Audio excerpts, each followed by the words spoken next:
Yun, magandang hapon po sa inyo lahat mga idol. Andito tayo sa munisipyo ng Agolo Union para tumanggap ng 1,000 fuel subsidy na galing po sa LGU ng Agolo Union.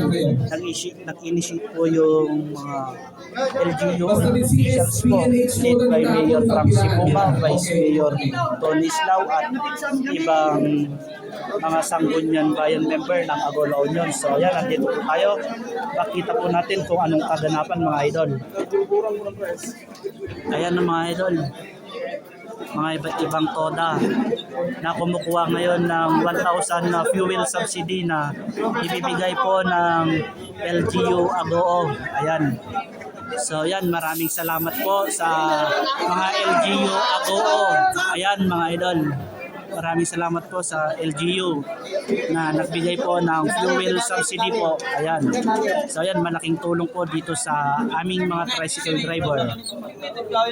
So ayan, nakita nyo po yung mga kumukuha po ng fuel subsidy na mga drivers. So ayan, malaking tulong po sa amin ito at maraming salamat po sa mga LGU officials led by Mayor Frank, tapos Vice Mayor Tony Islao at sa mga iba't ibang Sangguniang member ng Agolo Union. Maraming salamat po sa inyo sa pagbibigay ng 1,000 fuel subsidy na ibinigay po galing sa LGU po. Thank you so much po and God bless mga idol.